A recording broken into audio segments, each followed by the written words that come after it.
Hello, and how are you? And welcome to the Santa Anita Church. This is recorded during the week and then played back on Sunday. So if it seems a little off to you, it's only me. Don't worry about it. Welcome here. We're going to have a wonderful day together. Thank you for being here. Our inspirational reading this morning is from The Science of Mind by Ernest Holmes. And it says, and I'm going to read it from here because you may want to take some notes on this. The intelligence by and through which we perceive that there is a spiritual presence and an infinite mind in the universe constitutes our receptivity to it and decides its flow through us. We've made a riddle out of simplicity. Therefore, we have not read the sermons written in stones, nor interpreted the light of love running through life. To return to a sane simplicity is one of the first and most important things to do. All men receive some light, and this light is always the same light. There is one nature diffused through all nature, one God incarnated in all peoples. And although we're going through some very large challenges now in the world because of the virus, we are going to survive, we're going to live, we're going to have fun, and we're going to go forward. So don't let yourself be caught in all the naysayers telling you this is the end of the world. No, it's not. We're here for a long time, and there are many of us that will be here with it, enjoying it, and saying, welcome to you. So enjoy yourself on being here. When I come back in a second, we'll talk about our talk for the day. Thank you.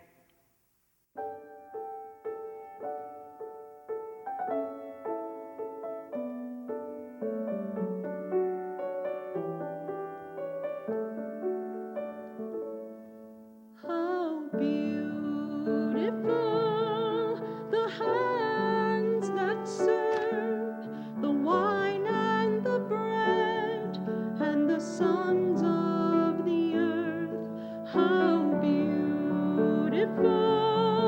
the feet that walked the long dusty roads and the hill to the cross.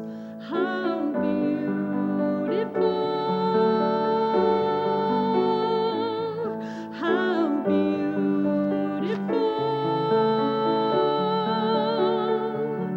how beautiful is the love of God.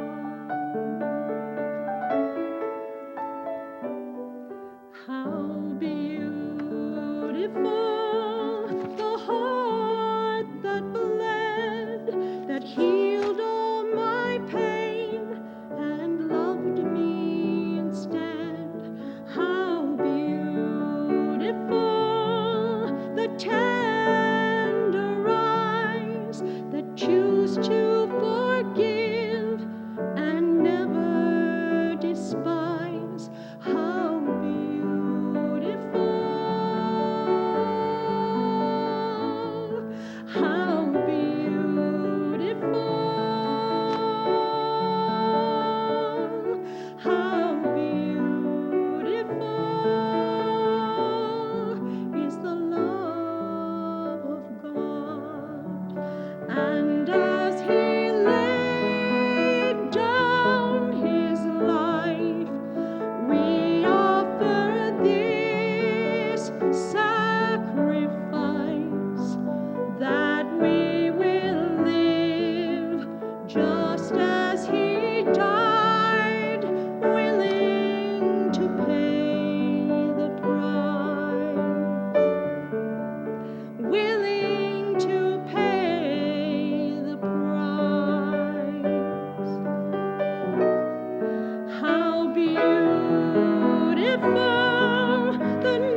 The Spirit within me is God.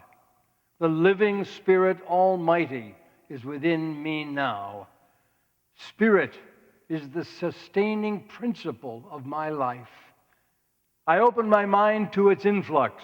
I open my consciousness to its inflowing. I open my heart to its love. This is from This Thing Called Life by Dr. Ernest Holmes, page 56. And we can translate that now for us and say, the Spirit within you is God. The living Spirit Almighty is within you now.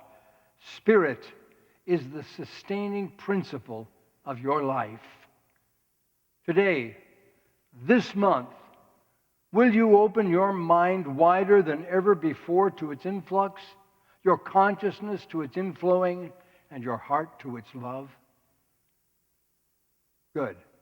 I'm glad you said yes, because that is exactly what we will experience this entire month of May. Now, truly, within every one of us, there is a call, a deep longing, a soul's yearning to connect with, commune with, and be in conscious union with a power greater than ourselves, which we call God, and its longing to be home. So often we try to fill a hole within ourselves with a relationship, but a relationship can never fill that hole.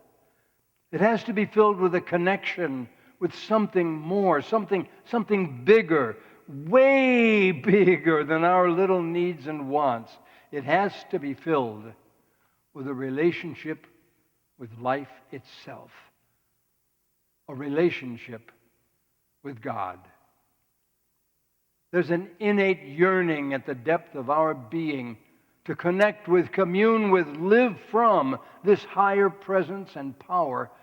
And whether or not we dive in and answer the call will determine the level of contentment, peace, and plenty we experience in our lives. But we do want to dive in, don't we? That's why we are here. And today we will do just that.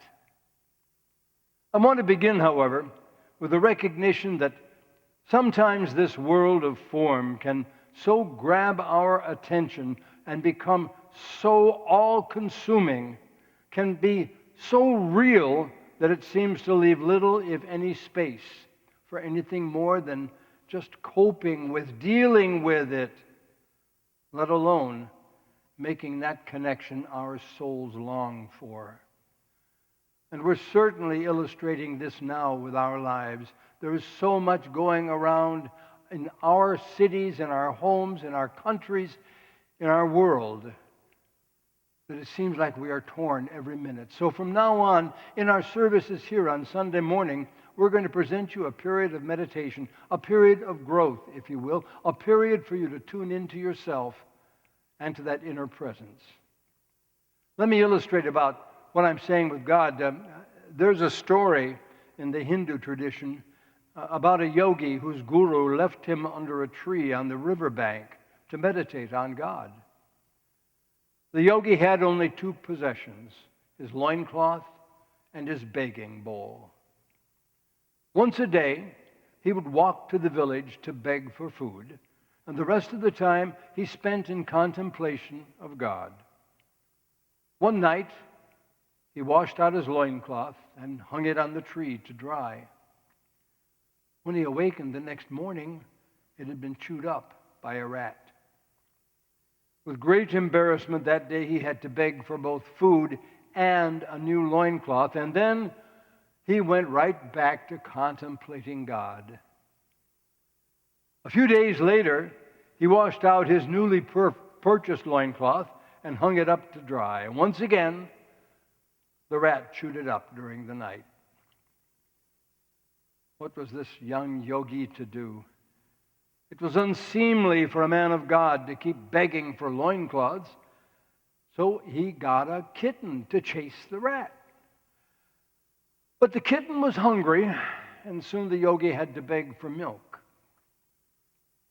It was embarrassing to beg for milk. So he found a stray cow.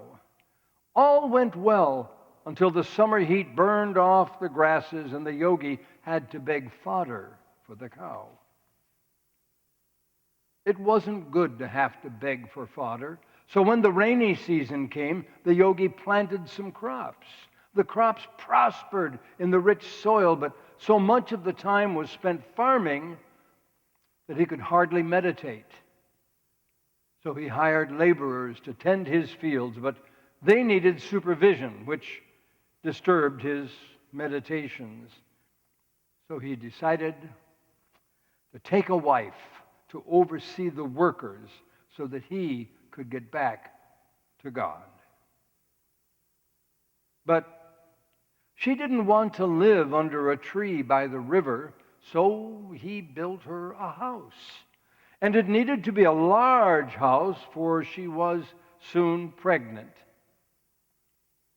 The yogi grew fat and wealthy by the banks of the river, and one day when he was sitting under his meditation tree resting, a familiar figure approached. It was his guru, his teacher, who surveyed the scene with a wide-eyed look and said, "Student, is that you? Did I not leave you under this tree 5 years ago to contemplate God with nothing but a begging bowl and a loincloth?" The yogi bowed his head, gestured to his vast estate, and said, "Reverend teacher, I know it seems hard to understand, but truly this was the only way I could keep my loincloth." Can anyone relate to that? It can be easy to get distracted from our relationship with God while all the things of the world are calling for our attention, isn't it?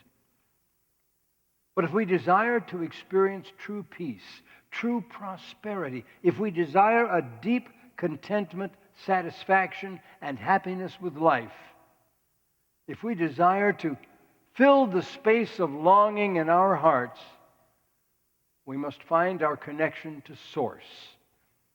Or to phrase it consistently with our month's message, we must move into the ways of the mystic.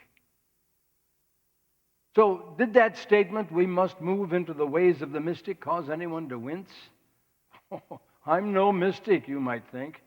Yes, I want to fill that longing, but saying I must go the way of the mystic leaves me out.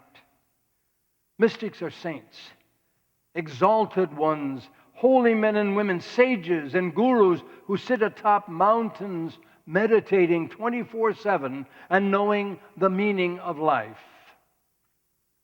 Not me. That, unfortunately, is a misconception. In the Science of Mind text, Ernest Holmes does a beautiful job of describing a mystic clearly. Now, see if this sounds a little bit more like you mystics out there. A mystic is not a mysterious person, but is one who has a deep inner sense of life and of his unity with the whole. A mystic is one who intuitively perceives truth and without mental process, meaning without having to think about it, arrives at spiritual realization. The mystic senses the atmosphere of God. The mystic senses revelations of the great truth and knows that infinite as is the divine being, as infinite as it is still personal to all who believe in its presence. In his book, Your Faith is Your Fortune, Neville wrote, "Consciously claim yourself to be that which you seek. Appropriate the consciousness of that which you see, and you too will know the status of a true mystic." Isn't that what we are doing when we say, "The Spirit within me is God"? The living Spirit Almighty is within me now, Spirit is the sustaining principle of my life, I open my mind to its influx. I open my consciousness to its inflowing. I open my heart to its love. Rabbi David Cooper, in his book, God is a Verb, wrote that whenever he sat down with holy men and women, whether they were Buddhist monks or Native American shamans or Catholic priests, and they shared their mystical insights and experiences, they all said the same things. Different words, yes. Different focus for different times, different cultures, different people, yes, but the same thing. And the message, the deep message that each of these teachers spoke, is really quite simple. It's not complicated, as much as we try to make it that. It is that we each have something profound within us, and that all we must do is awaken it, to become present to it, to come alive to it. In roughly 500 BCE, there was a man here on the earth named Siddhartha Gautama, who walked the earth doing holy work. He was astounding people with his mere presence. So they asked not, "Who are you?" but, "What are you?"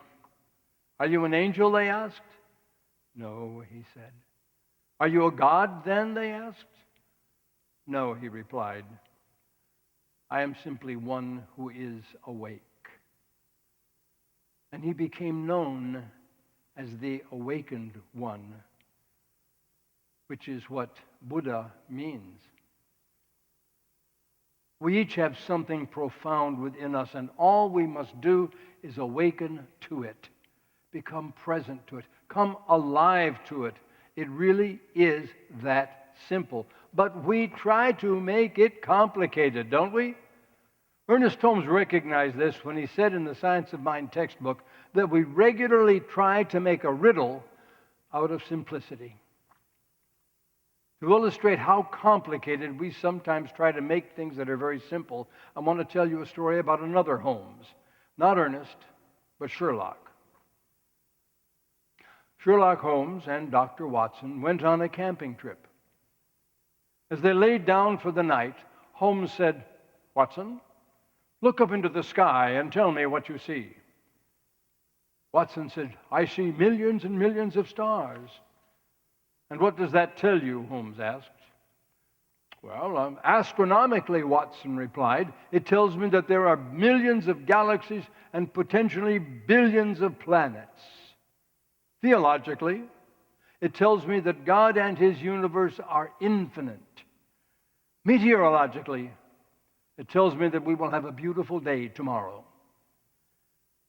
Feeling rather self-satisfied that he had come up with all these angles so quickly and cleverly, he turned to Holmes and said, "So what does it tell you, Holmes?" "Well, it tells me someone stole our tent."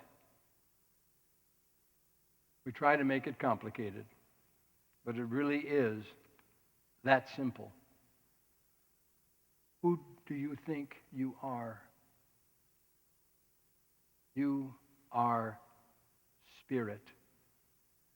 You are the activity of God expressing as you.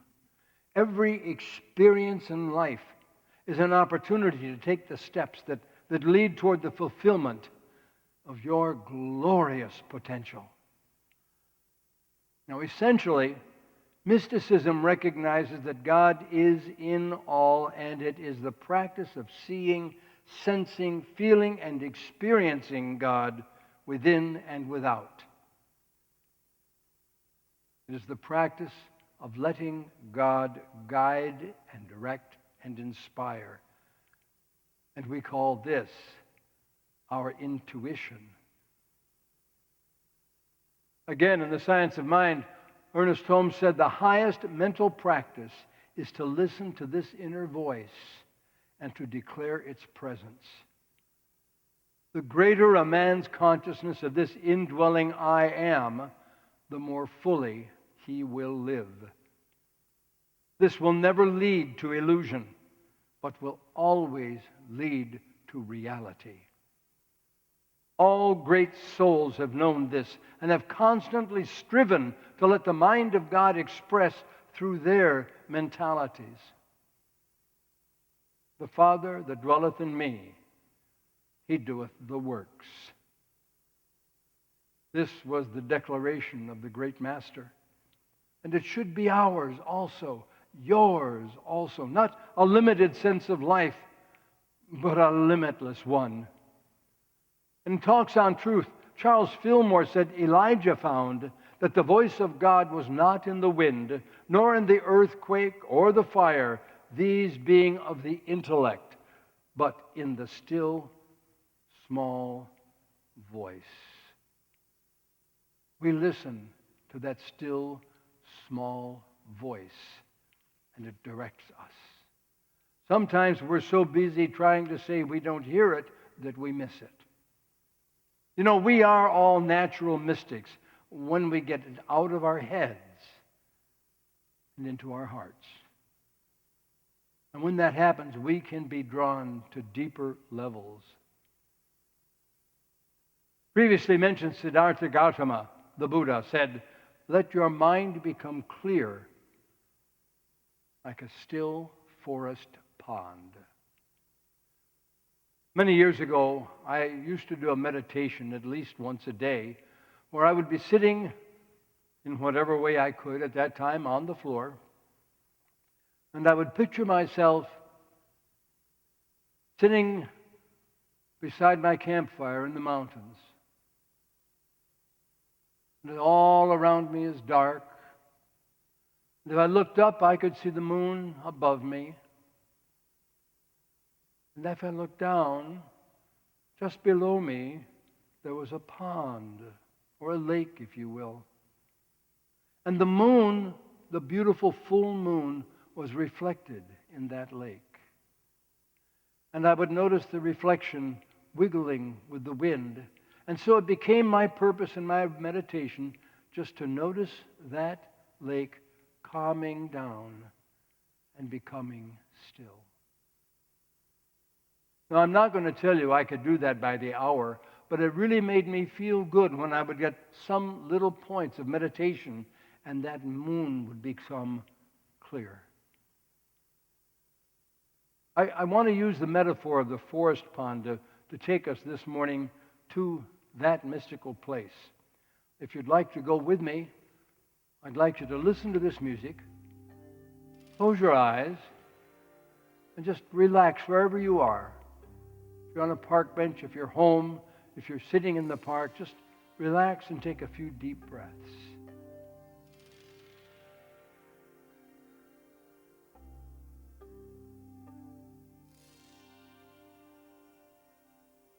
In our forest pond, there are 5 levels. And you are going to be slowly dropping a pebble down into the pond and watching it descend the 5 levels. Level 1 is the surface. Keep your eyes closed and feel this. On the surface of the pond, it's not very still. On the surface, there are all sorts of disturbances. The water is churned up by the wind, pelted by the rain, frozen by cold temperatures, thawed by warm temperatures. Leaves and dirt litter the surface. All the disturbances of the pond are visible at this level. And the surface of your mind is also where all the activity, all the disturbances exist. We might call this level the chatter level. At this level, 60,000 thoughts per day breeze across your mind like leaves blowing in the breeze. And this chatter is about finances, deadlines, health, children, appointments, shopping lists, retirement, vacation choices, world unrest, the shutting down of our government, conflict at work, relationships, and last night's dinner. The thoughts are endless. And of course, this is where the ego lives with all of its hurts and upsets and judgments. But you know, just because the surface is being whipped around with mad activity, it doesn't mean that all that activity is going on below the surface. Some surface litter does not make the pond impure. And so, let your rock drop down just below the surface into level 2. And just below the surface into level 2, the disturbances have very little impact. The storm may still be above, but its presence is not felt in the same way here as it was when you were right in the middle of it. Likewise, when you go below the surface of your mind, you leave the egoic chatter behind. Here, the constant entering and exiting of thoughts is replaced with a different kind of thinking. You have more control of the thinking process though you are still a long way from the silence of the deep. But your thinking is more focused. As you sit still, you may find that your thoughts are now on analyzing those silent comments you make as you assess your progress or lack of it, others' progress or the lack of it, even as you proceed with this meditative process. But just go back to your pebble and see it falling through this second level, leaving your analyzing mind behind. Now you are well below the surface into level 3. The pebble is now well below the surface of your mind. Feel the chatter lessening, as well as the need to analyze everything. Allow your mind to see the flow of how things are all connected and held together. And at this level, begin to experience more of your spiritual nature. At this quiet level, deep below the surface, accept that people are unique and that you may not understand how and why everyone behaves the way they do, including yourself. Here, there is no need to analyze. It's much more rewarding to just surrender to the flow. Feel the flow of acceptance and feel it followed by gratitude.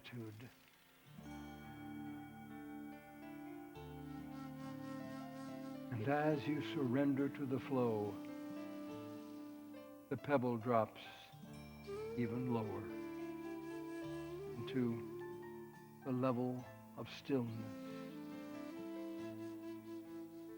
Here in level 4, you are now getting to the place where you are actually experiencing the shutting down of the dialogue.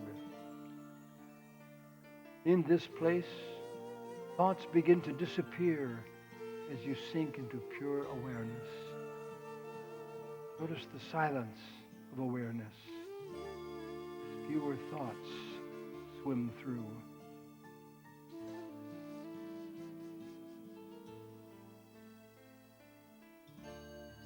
As your mind becomes quieter, you might notice joy beginning to sparkle.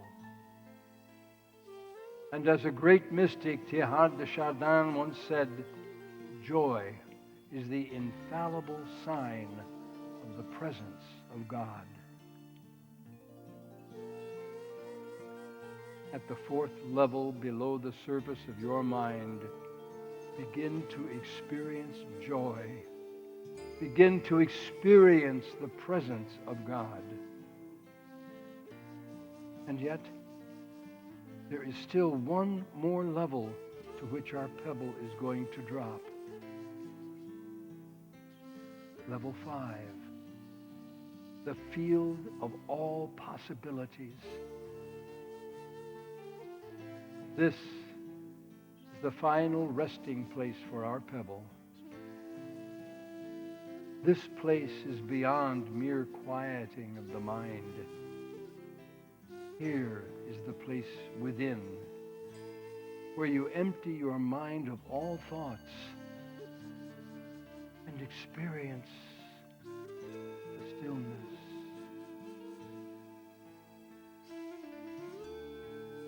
This place can be very hard to describe in words.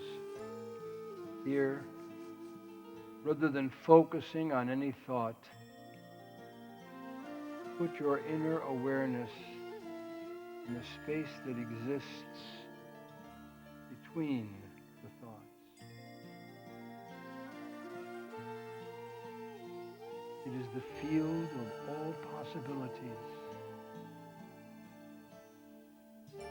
There are no distractions here,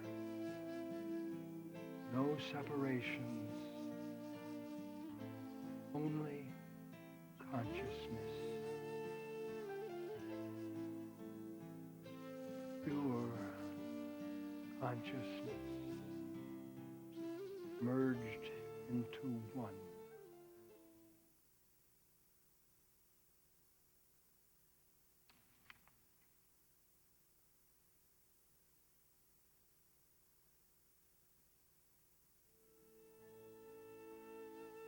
All of the great mystics have agreed that the soul is on the pathway of experience, that is of self-discovery, that is on its way back to its Father's house, and that every soul will ultimately reach its heavenly home. Here, you are home. Welcome. And let yourself feel this home in all of its magnificent simplicity, its quiet, its peace. Notice how your body almost feels to be expanding on its own, filling the space around you in all dimensions, cleansing you, enlightening you, allowing you to become one with your reality as spirit. You are home.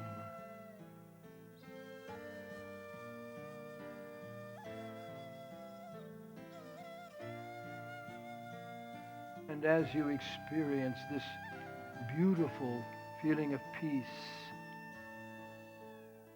allow yourself to politely refuse the thoughts going on around you.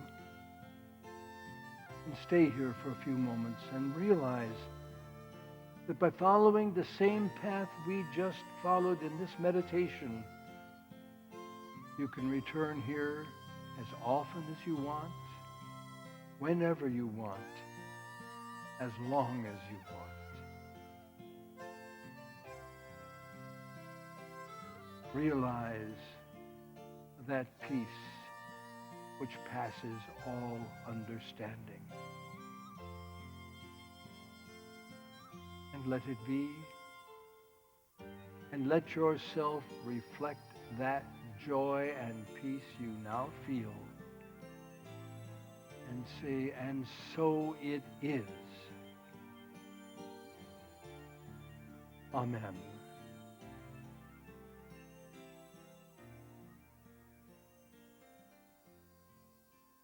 I hope you enjoyed that meditation. As I told you, I did one like that when I was very young, and I've never failed to miss it.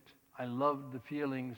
I love what I learned. And you will also love knowing that you can go back here any time you want. Let yourself realize your perfection. And take that thought with you as now I know you don't want to do this and come out of that feeling, but we're going to move on so you don't have to sit here all day. So with me now, acknowledge that place inside of you and acknowledge that you wish to give back from that place. And think about what you would like to give to this church so that it may grow, it may bring you more growth, it may help us in this day of unknown mysteries in the world to return to light and to love and to generosity. And help yourself give to this church to maintain it in its progress. And tell yourself now our affirmation. God, you are the source of all my good. With love and gratitude, I give my gift back to you. God, you are the source of all my good.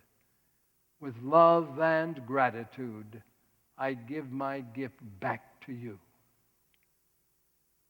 And so it is.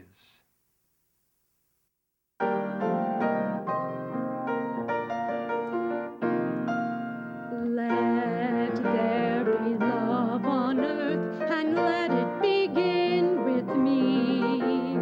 Let there be love on earth, the love that was meant to be. With God as creator, united all are we. Let us walk with each other in perfect harmony. Let love begin with me. Let this be the moment now. With every step I take, let this be my solemn vow. To take each moment and live each moment in love eternally. Let there be love on earth, and let it begin with me. I hope today you enjoyed yourself, and I hope you took advantage of this wonderful meditation, and I hope you do it every day of your life, once, twice, 20 times. You can be like the monk without the loincloth. Just enjoy that wonderful presence of God with you, within you, and around you at all times. And know that wherever you are, the light of God surrounds you. The love of God enfolds you. The power of God protects you.